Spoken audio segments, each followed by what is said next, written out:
하나님 말씀 보겠습니다. 누가복음 10장 36절로 37절 말씀을 보겠습니다. 누가복음 10장 36절 37절 말씀을 우리 함께 한 목소리로 읽도록 하겠습니다. 36절 함께 읽습니다. 내 생각에는 이 세 사람 중에 누가 강도 만난 자의 이웃이 되겠느냐? 이르되 자비를 베푼 자니이다. 예수께서 이르시되 가서 너도 이와 같이 하라 하시니라. 오늘 말씀은 우리 지난주에 룻기의 말씀을 나누었고 룻기 중에서 특별히 룻과 나오미의 동행에 관한 말씀을 나누었는데요. 같은 말씀을 조금 다른 관점에서 보려고 합니다.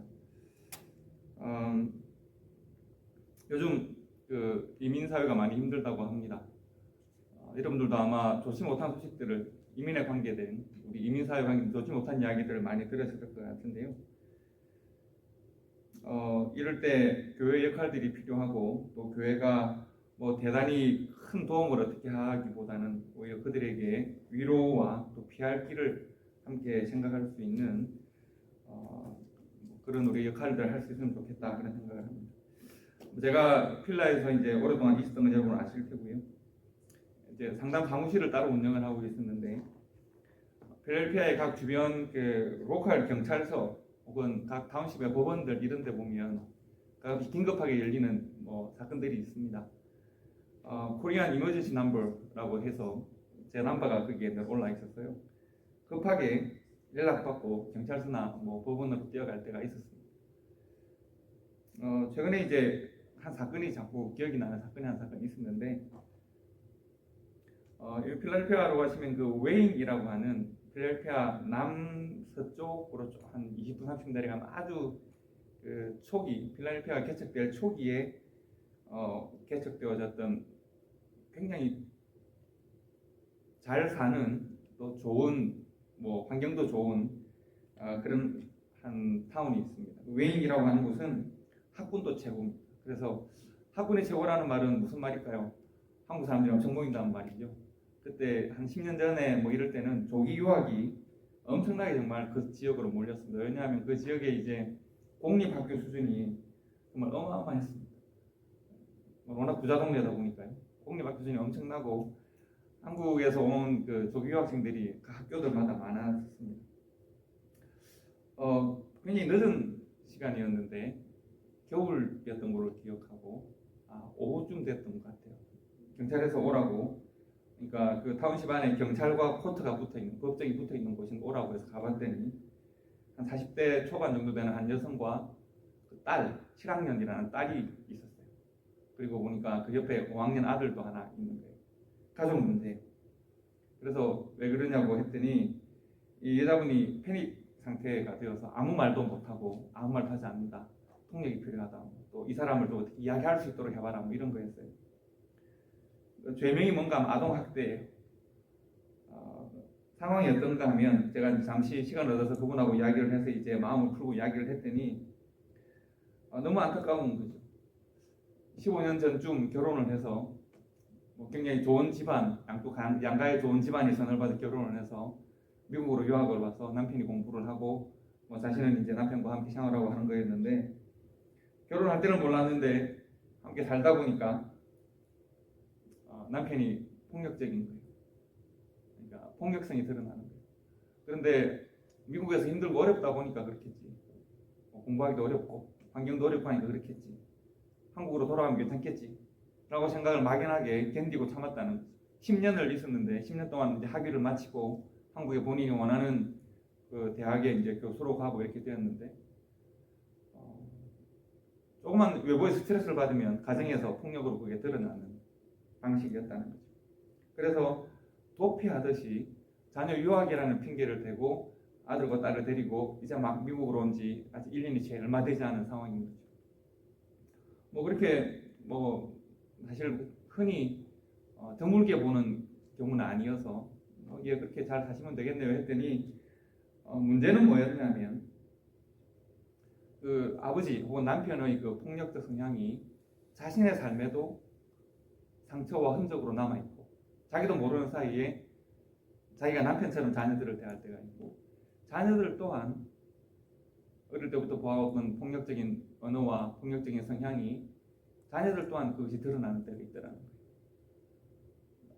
거예요. 그래서 그것을 그냥 느끼고 살았는데 바로 어제 딸이 7학년 된 딸이 예뻐요. 그 딸이 친구들하고 파티가 있다고 나가겠다고 선배들하고 같이 얼려 나가겠다고 자기는 이제 미국 와서 친구 새로 사귀어 좋다고 나가겠다고 하고 안 된다고 하고 엄마와 딸이 다투다가 딸이 계속 가겠다고 하니까 엄마가 이제 어머니 표현으로는 등짝을 한 대 빡 이렇게 등짝을 후려친 거죠.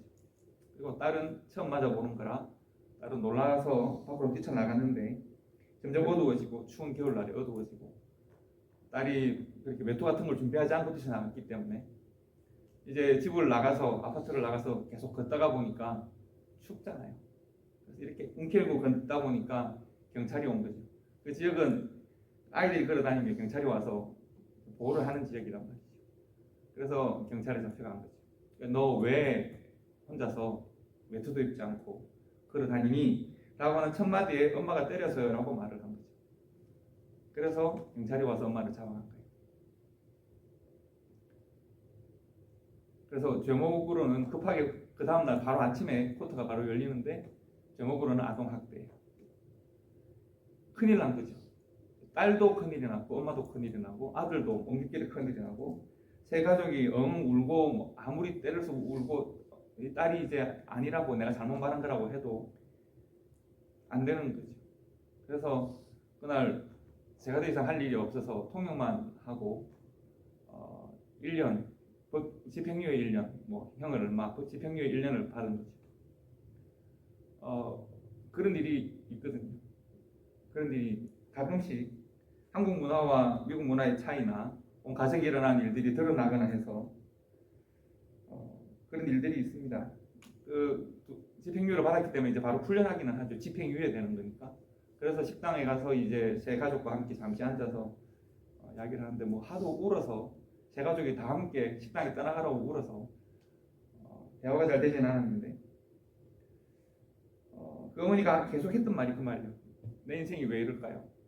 나는 어릴 때부터 착하다는 말만 듣고 살았고 나는 나쁜 일 한 적이 없고 나는 최선을 다해서 살았는데 내가 법정에 서서 판사가 나에게 어떤 선고를 내리고 집행유예된다는 이야기를 하고 그런 이야기를 듣는 수치스럽고 고통스러운 현실을 만난 것이 참 너무 받아들일 수가 없고 그래서 어쨌든 너무 깊은 곳에서 꺽꺽하는 울음을 계속 울었습니다.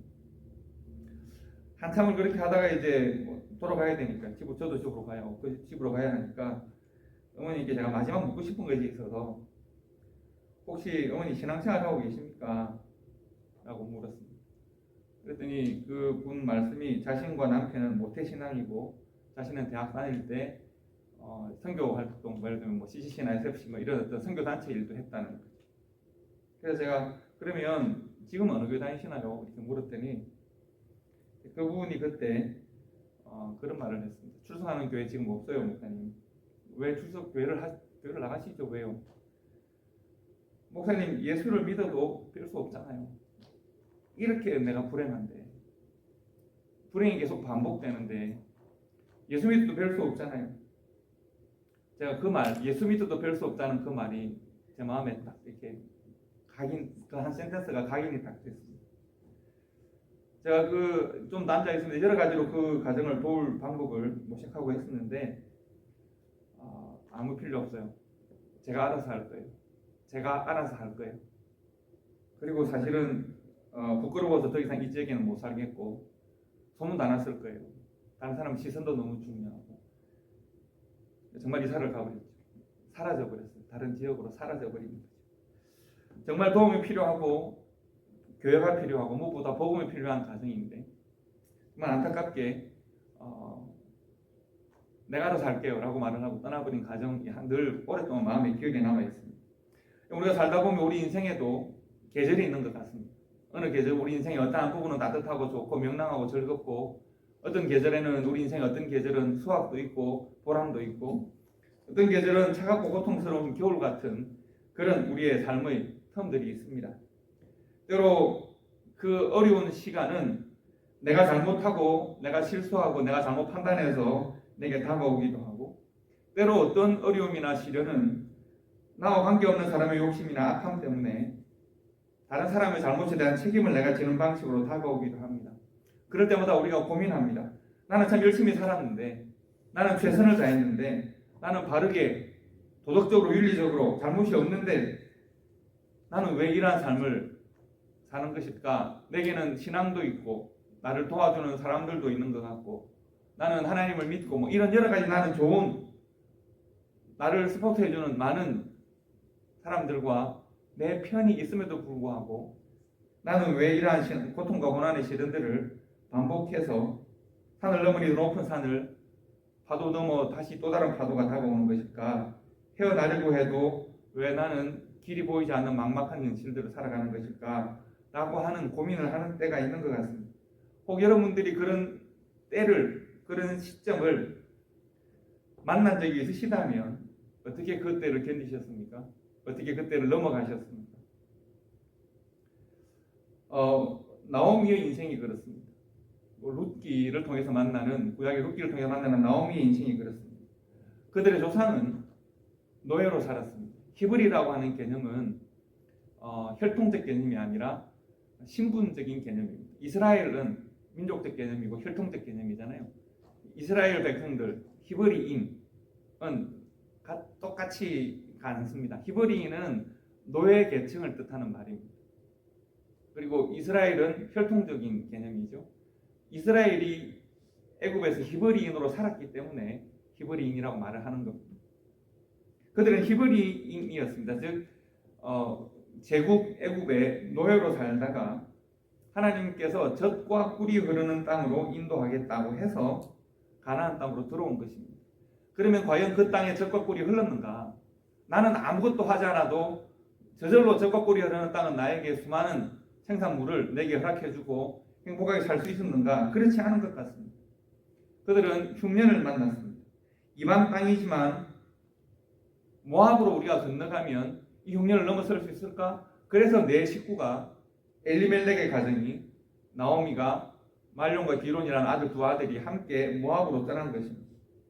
아마도 이방의 땅에서 힘들게 자리 잡았을 것입니다. 하지만 살만하다 싶을 때 혹은 자리를 잡으려고 발부둥 칠 때 남편 엘리멜렉이 죽고 남편이 죽었는데 아들들이 차례로 죽습니다. 고향 땅에서도 내 삶은 평안하지가 않았습니다. 심지어 내가 하나님 나에게 우리 조상들에게 주신 나의 고향의 땅을 버리고 이방으로 오는 선택을 할 정도로 고향 땅에서의 삶이 힘들었습니다.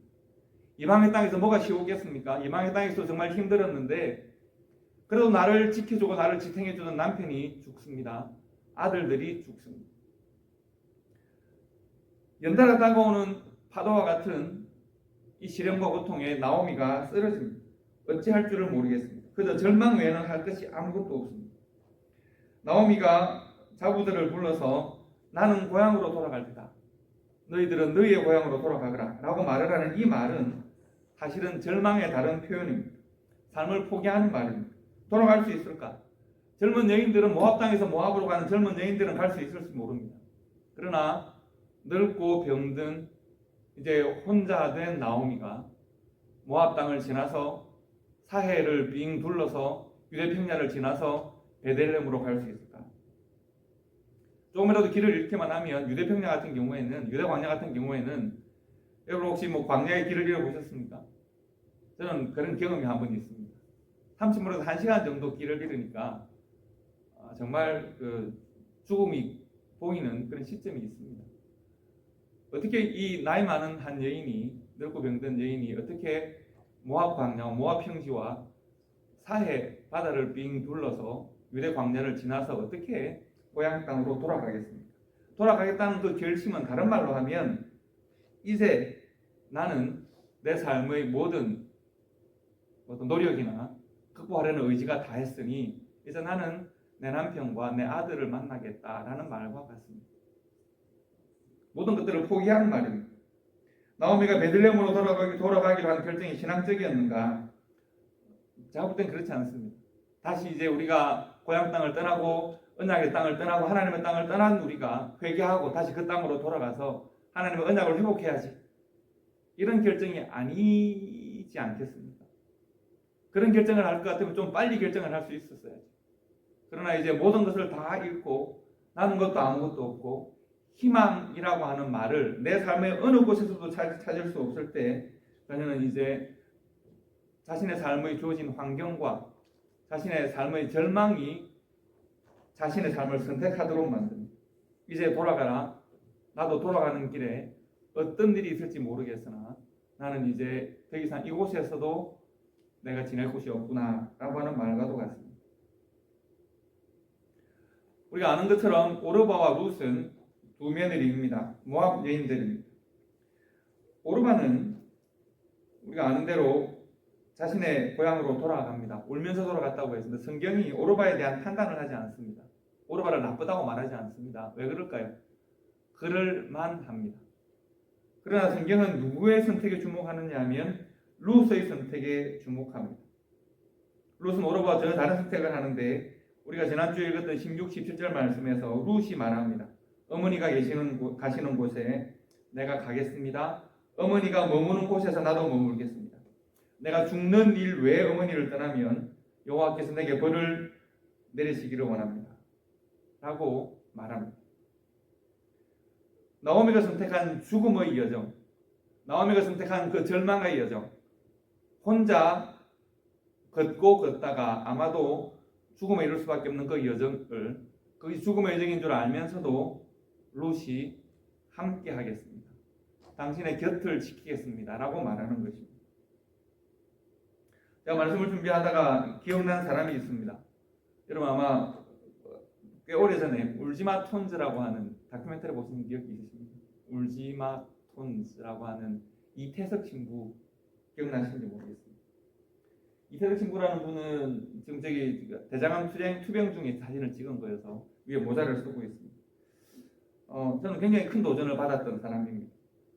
한 젊은 사제가 의사였고 그리고 이제 사제가 되었는데 아프리카 남수단 아프리카에서도 가장 못 살고 내전이 격심한 남수단 땅에 내전, 전쟁과 가난과 질병으로 희망 없는 죽어가는 땅에 들어가서 그곳에서 수많은 아이들, 그 지역에 살아가는 사람들의 이웃이 되고 친구가 되었습니다.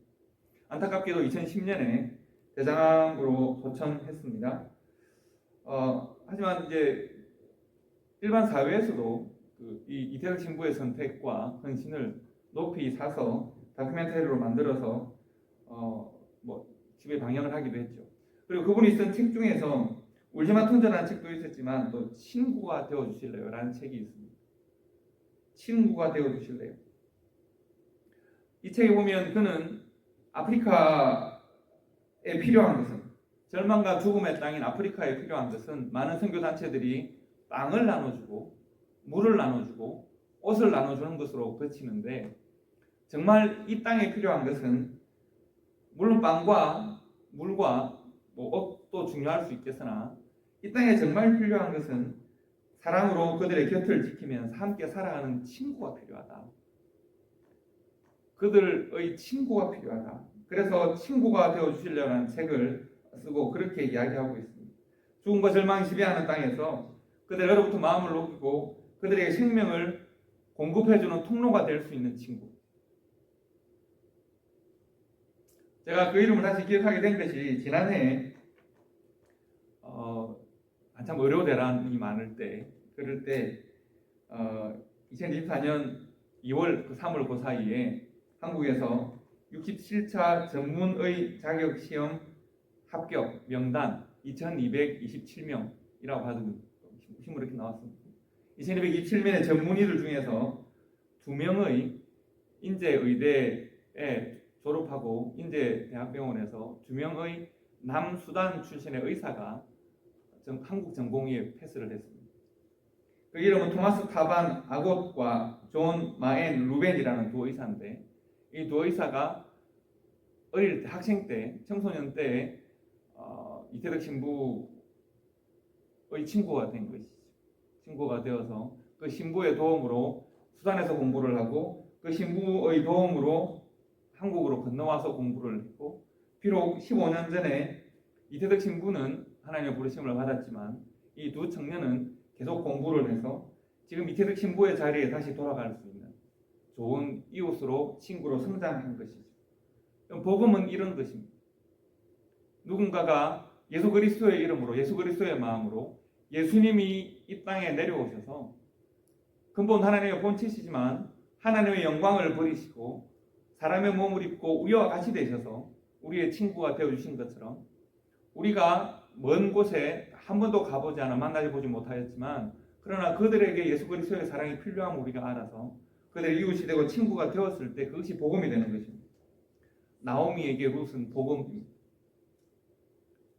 나오미에게 룻은 생명의 복음입니다. 룻은 어머니와 함께 생명을 건 여정을 시작하기로 결단합니다. 어머니와 같은 신앙을 고백하고, 어머니 하나님이 나의 하나님이시요 어머니의 민족이 나의 민족입니다 때문에 나는 어머니를 떠나지 않습니다. 내가 어머니의 곁을 지킵니다.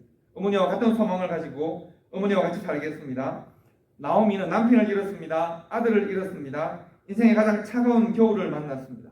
그러나 하나님은 그 나오미를 위로하시되 그 며느리를 통해서, 이방의 며느리를 통해서 며느리가 복음이 되어 나오미를 만날 수 있도록, 나오미의 인생의 가장 소중하고 중요한 친구가 되어 나오미를 만나도록 인도해 주셨습니다. 이것이 예수 그리스도가 우리의 친구가 되는 방식이고, 하나님께서 룻을 통하여 나오미의 친구가 되어 주시는 방식입니다.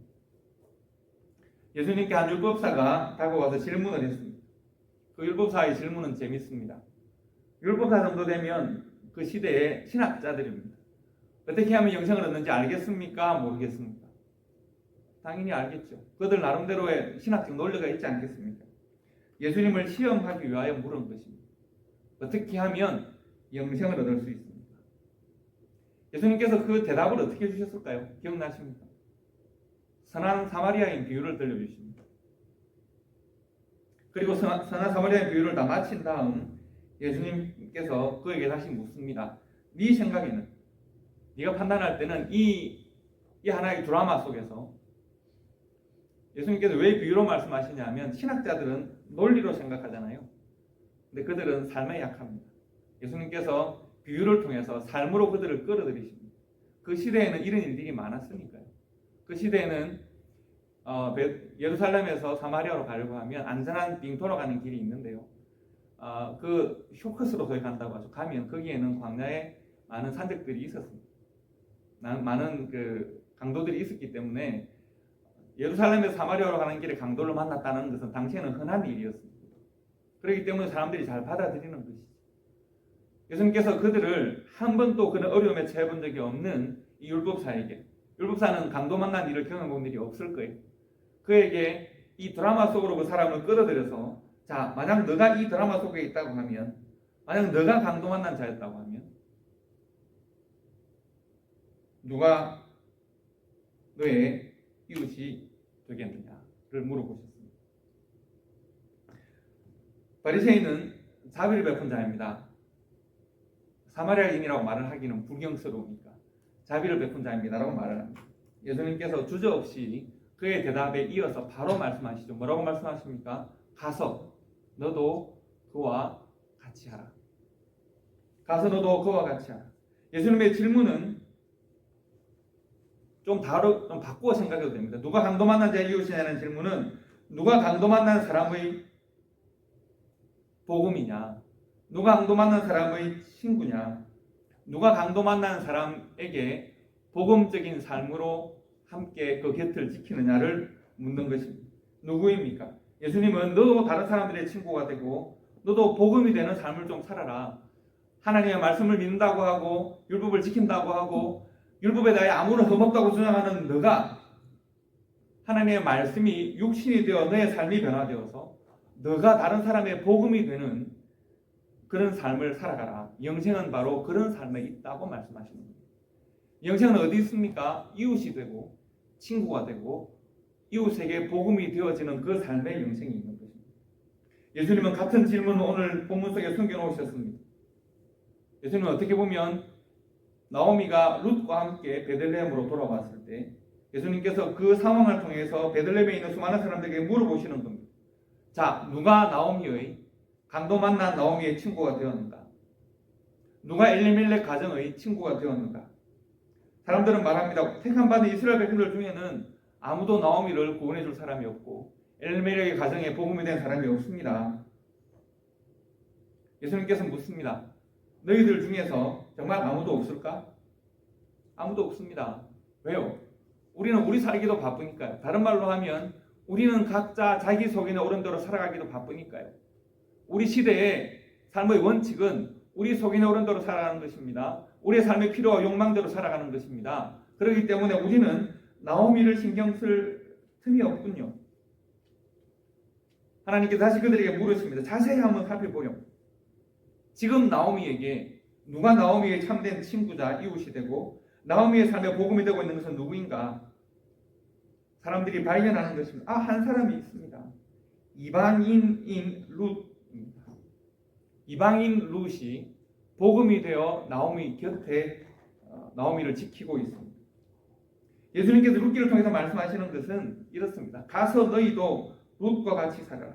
너희가 택함받은 백성이든 너희가 이방인이든 누구든지 주의 이름을 부르는 자는 구원을 얻게 될 것이고 누구든지 복음으로 사는 사람은 그 사람이 하나님 나라의 백성이 될 것이다. 가서 너희도 복음이 되는 삶을 살고 복음이 필요한 많은 사람들이 이웃이 되는 삶을 살고 복음이 필요한 자들에게 친구가 되는 삶을 살아라. 그들의 곁을 지키는 사람이 되라. 이방인이든 유대인이든 헬라인이든 그 어떤 사람이든지 간에 누구든지 주의 이름을 부르는 자는 구원을 얻을 것이요 누구든지 주의 이름으로 복음이 필요한 자들의 친구가 되고 이웃이 되는 자들은 영생을 얻는 사람들이다 라고 하는 것을 룻기와 누가복음 10장을 통하여 우리들에게 말씀하고 있는 것입니다. 여러분 이렇게 물을 수 있습니다. 그러면 룻이 이 모든 시작과 끝을 다 이해하고 알고 내가 이렇게 하면 이게 신약적으로 해석이 되어서 하나님께서 나에게 있는 은혜를 주시고 이것을 알았을까요? 이 모든 것을 룻 마음에 다 계획을 다 했을까요? 그렇지 않습니다. 룻은 그 어려운 상황 속에서 하나님이 나에게 허락하신 복음과 그 상황 가운데 치열하게 고민하고 기도하고 선택했을 뿐입니다.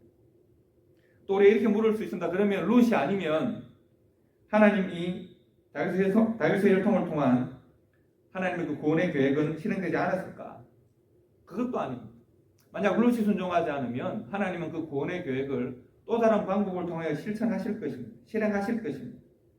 룻이 모든 것을 다 알고 이해하고 모든 것을 다 분석해서 그 선택한 것이 아니고 룻은 단순히 하나님의 복음 앞에 선택했을 뿐이고 그리고 룻이 아니라도 하나님은 그 일을 이루실 뿐이지만 그러나 이방인 룻이 자신에게 다가온 그 복음에 선택했을 때 복음은 이방인 룻을 통하여 빛나게 되고 이방인 룻의 삶 또한 복음으로 말미암아 새롭게 해석되고 그가 복음 안에서 그의 삶이 하나님 안에 큰 영광을 얻게 되는 것입니다. 그럼 이것을 성경으로 남기신 이유는 뭘까요? 이것을 성경으로 남기신 이유는 우리가 그렇게 될 수 있고 우리가 그렇게 되어야 하기 때문에 그렇습니다. 우리 또한 순간순간 찾아오시는 복음의 초대에 대하여 우리가 순종하고 결단할 때 이 땅 가운데 잠시 왔다가 사라지는 삶이 아니라 이 땅 가운데 다른 사람과 똑같은 것처럼 보이는 혹은 그들보다 못한 것처럼 보이는 삶을 살아가지만 그러나 우리의 삶에는 하나님의 구원의 역사가 함께하고 하나님의 구원의 역사에 동참하고 하나님의 구원과 하나님의 놀라운 역사의 은혜와 영광이 함께하는 그런 빛나는 삶을 우리가 살아가게 되는 것입니다. 룻이 나오미와 함께 베들레헴으로 돌아왔다고 해서 룻의 삶에 광채가 났을까요?